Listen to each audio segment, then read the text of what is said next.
Hello, everyone. Thanks for joining us. We're here today with Reverend Cody J. Sanders, Associate Professor of Congregational and Community Care Leadership at Luther Seminary in St. Paul, Minnesota. Prior to joining the faculty with Luther, he was the pastor of Old Cambridge Baptist Church in Harvard Square, where he also served as the American Baptist chaplain to Harvard University, an advisor for LGBTQ plus affairs in the Office of Religious, Spiritual, and Ethical Life at MIT.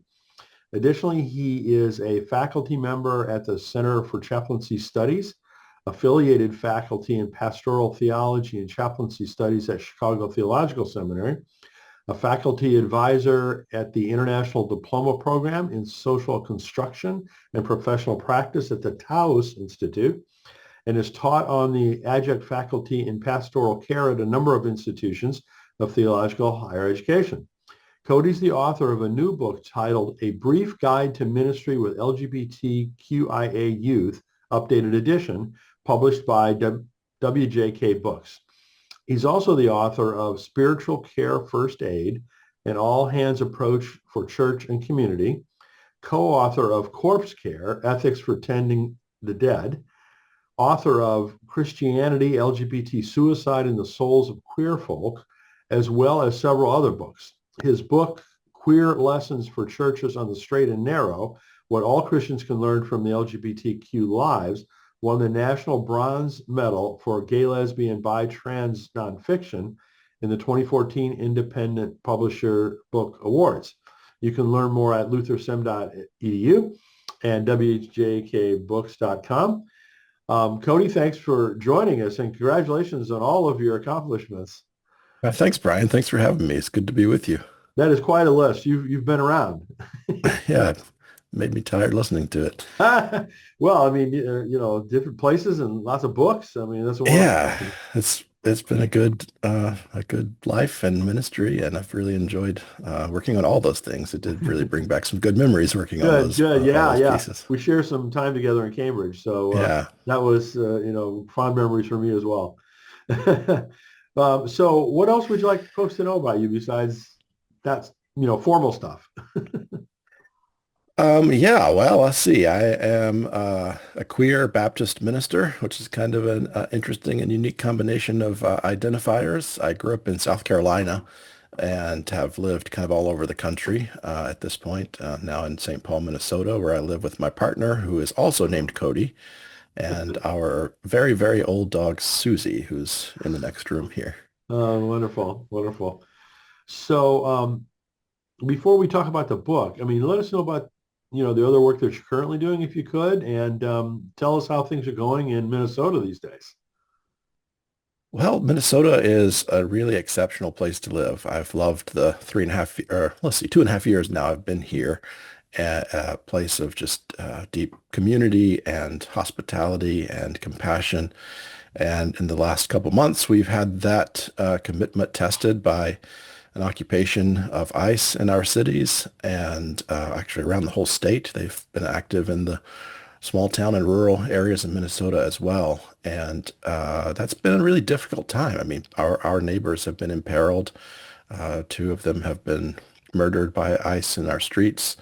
But to see the response of the community makes me love Minnesota even more. People have come together in really beautiful networks of mutual aid and community support and grief and mourning and lament.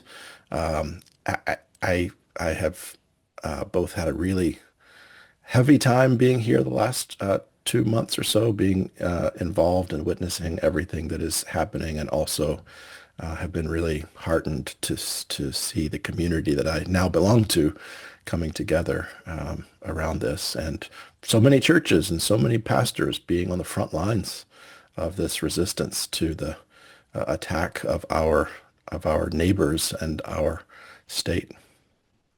Well, I think, the response from the community of Minnesota has led a lot of us to love Minnesota even more. And, Yeah. I think you all have been a role model, for the rest of us, which has been really terrible to see, but outstanding to see, as you said. Yeah.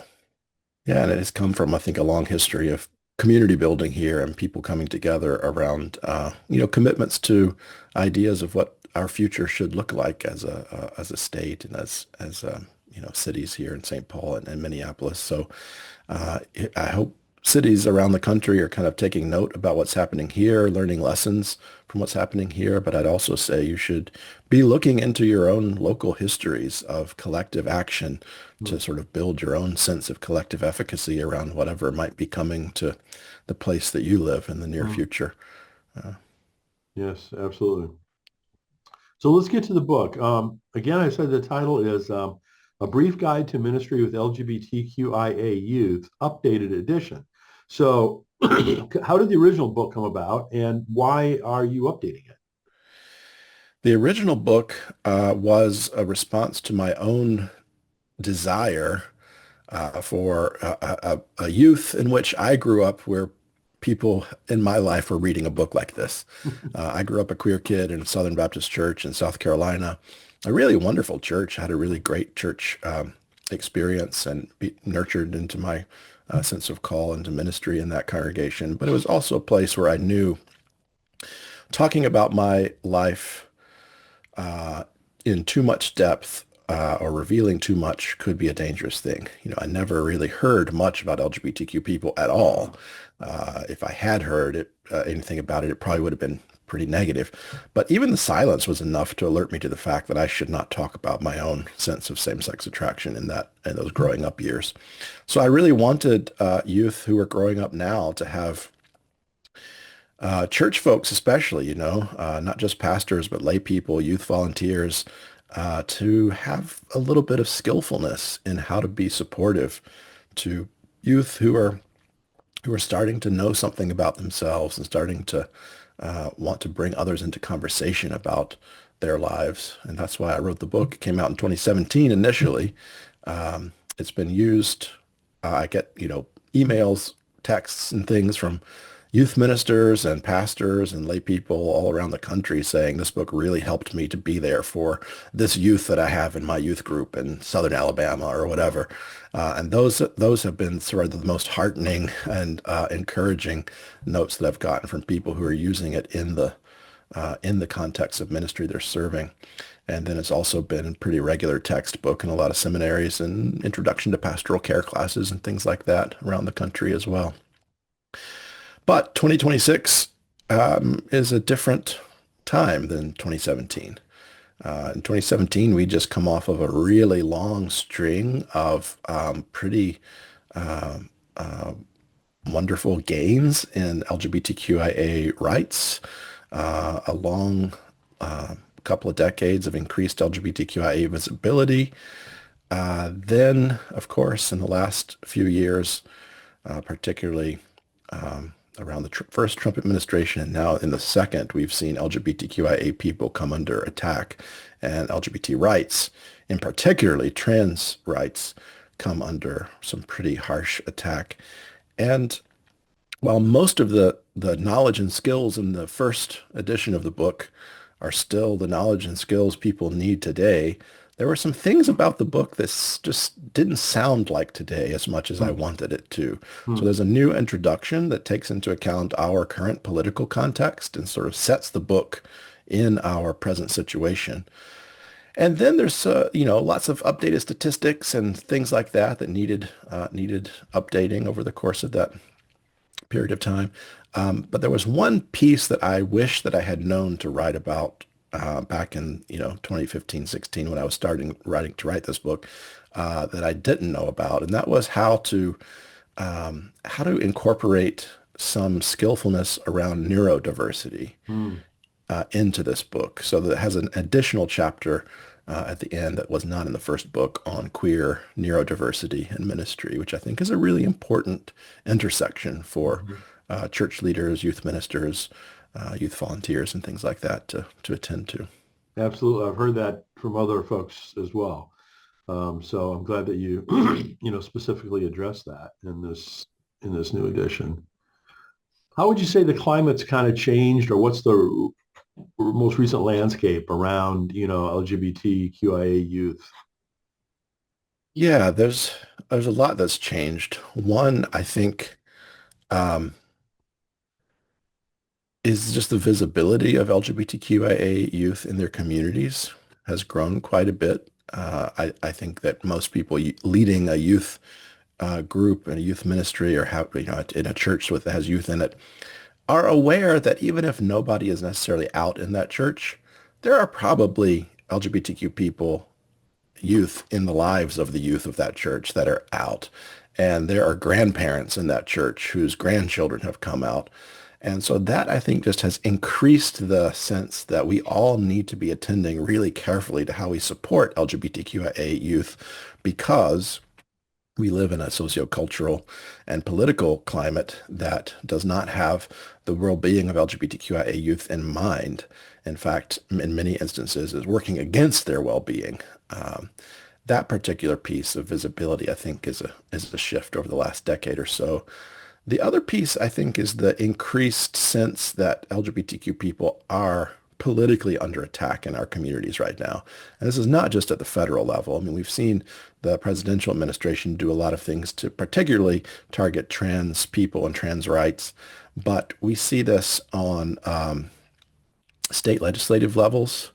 Last year, there were over 600 bills, anti-LGBTQ bills in state legislatures across the country that were introduced. 70 some of those passed last year. About the same number passed the year before that. And looking at the statistics for this year, we're already on track for that. Just already hundreds of bills in legislatures across the country attacking the rights of LGBTQ people. But this also happens on the local level of cities and school boards, where we're seeing things like don't say gay bills being passed. And those are laws that don't allow teachers to really even acknowledge the presence of Mm. gay and lesbian people in history or to teach the reality of LGBTQ sexuality in the classroom. And things like bathroom bills where genderqueer and trans youth aren't able to use the bathroom that fits their own gender.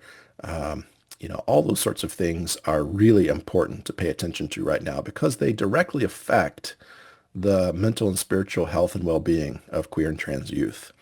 The Trevor Project reported on the day after the 2024 election, their suicide crisis hotlines and Mm. text lines had a Mm. 700% increase in Wow. calls and texts from youth the day after the election. Wow. So we know that the things that are happening at the socio-political level are things that youth are paying attention to. They know what's going on, and it is affecting their own sense of livability of life and well-being. So makes it much, much more important for their local communities. I mean, their churches, especially, to come around them in love and support and practices of care that are, skillful. That's what I hope this book does. It's a really short book that tries to help people develop a little bit of skillfulness in supporting LGBTQ people in their lives. Hmm. Hmm.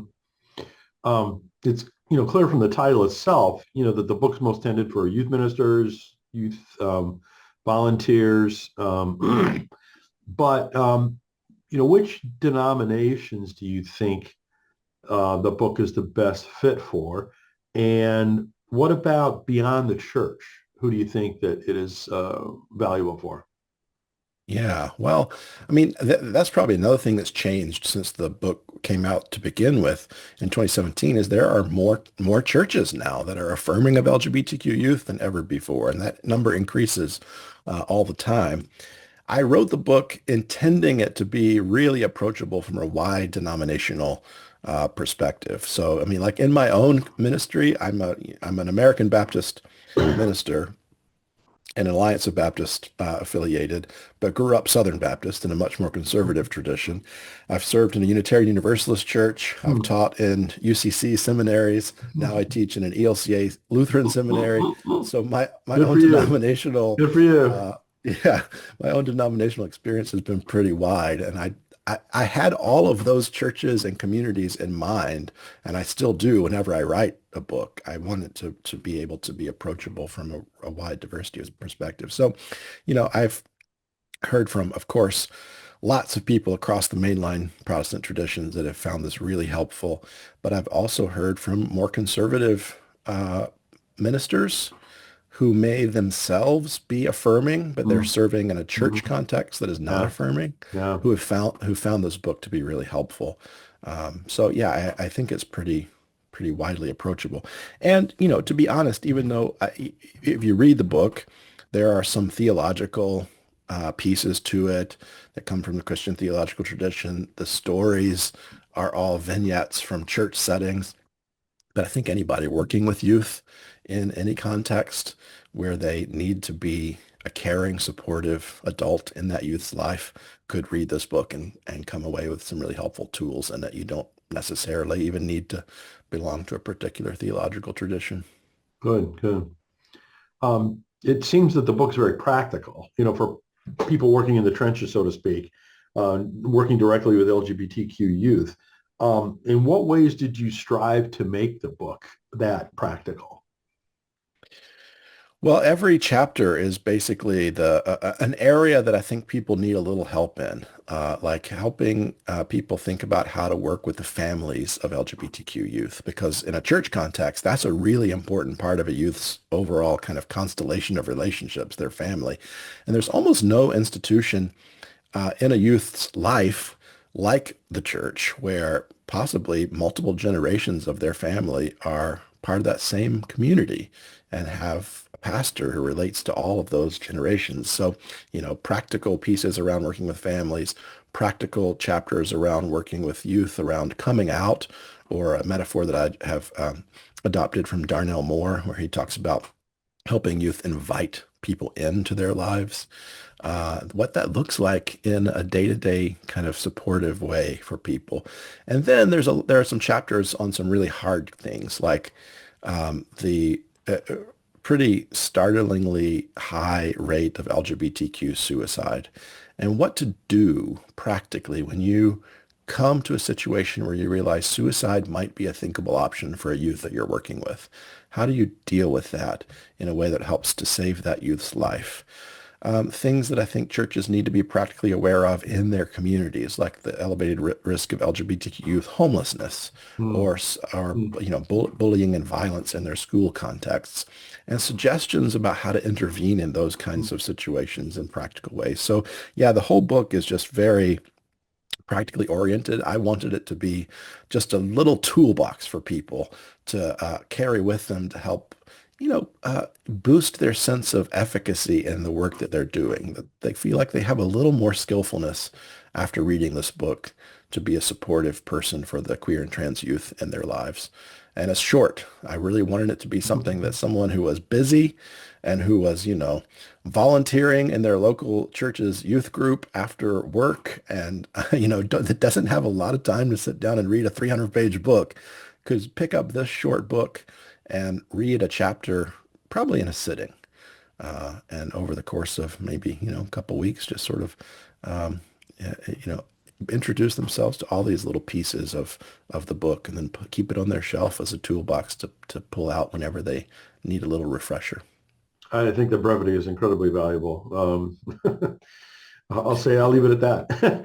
Yeah, I think the first edition was 80 pages. Wow. I think the new edition with the extra chapter is about 100 pages. Okay, So good. really, really tried to keep it brief. Every sentence matters in a brief book like that. So yeah, I hope people will find it helpful in its brevity.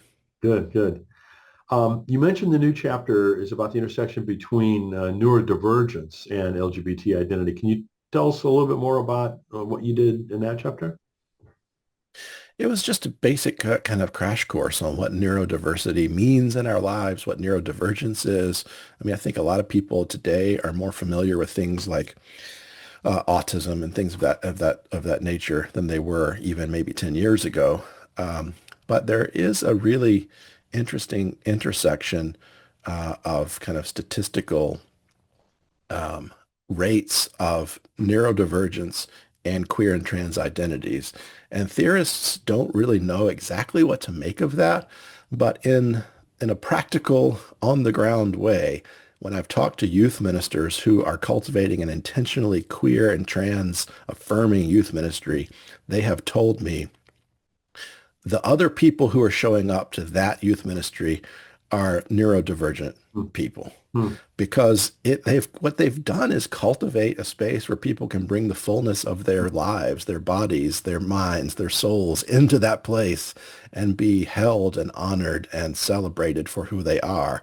And they've thought about that in terms of queer people, but it has often meant that also neurodivergent people are showing up and finding that same thing to be true for That's really them. interesting. But then they need to a little bit of help figuring out how to be more attentive to the needs of the neurodiverse youth that they have now in that group. And so that chapter is just a really Hmm. quick crash course on some of those skills. And I will just make a little plug for another book that's coming out soon from Erdman's that will pick this up and take it even further.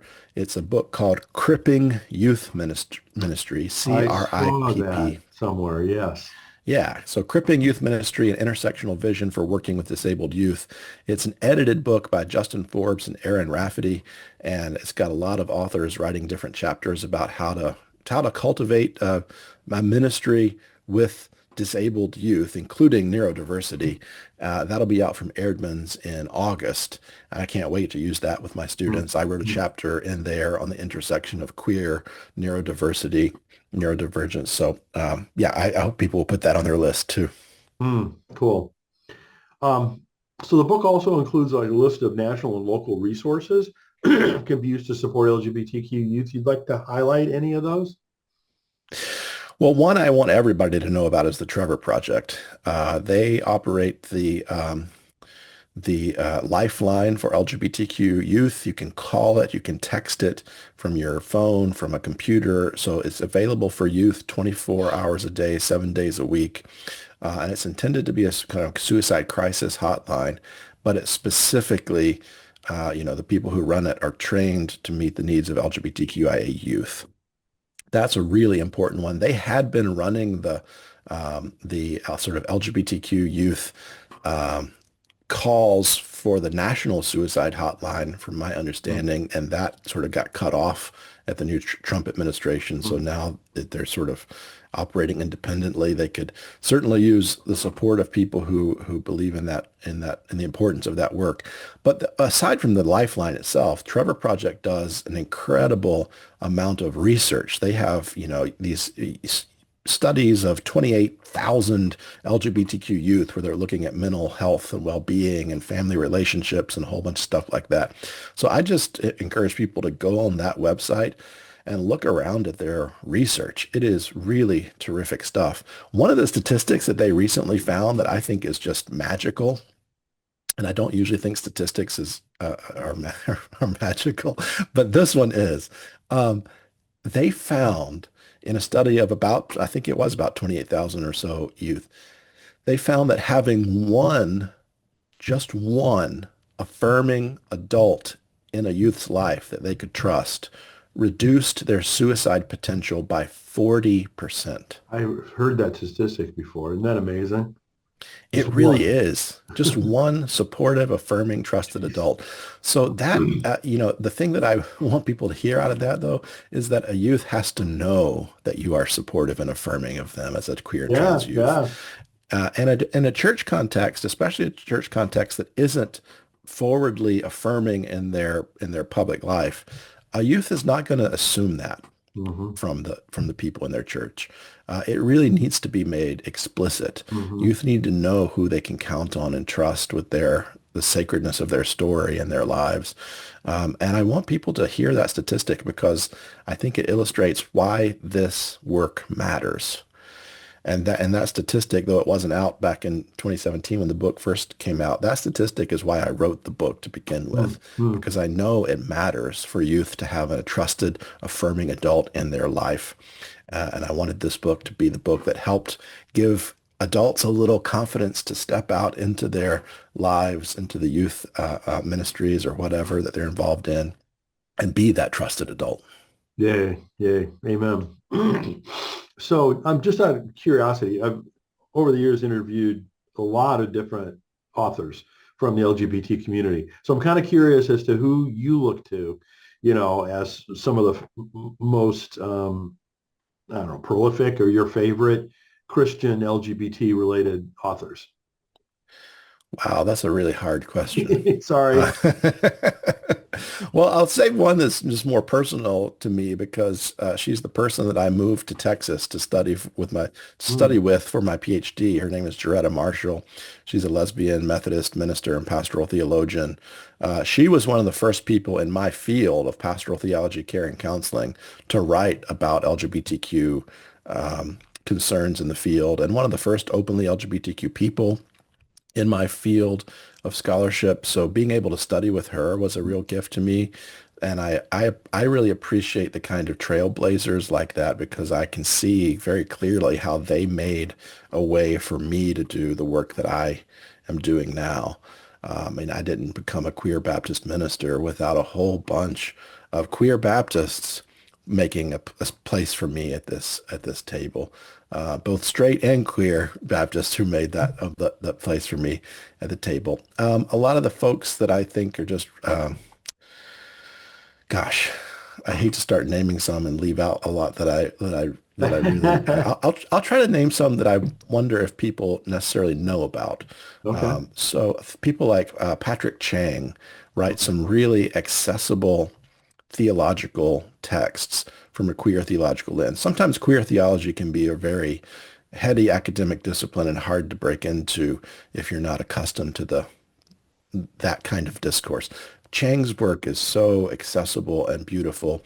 His books, Rainbow Theology, uh, From Sin to Amazing Grace, um, these are a couple others that he's written. I think the work of gay Catholic priest James Allison is really interesting too. He writes about a lot of things, but a lot of his books touch on queer themes across his writing. He's pretty prolific, so a lot of books you could explore there. Gosh, I have so many authors that I love and read, but those are a couple that I think a lot of Good. people might not Yeah. be familiar with that Yeah. they could Yeah. get That's into. helpful.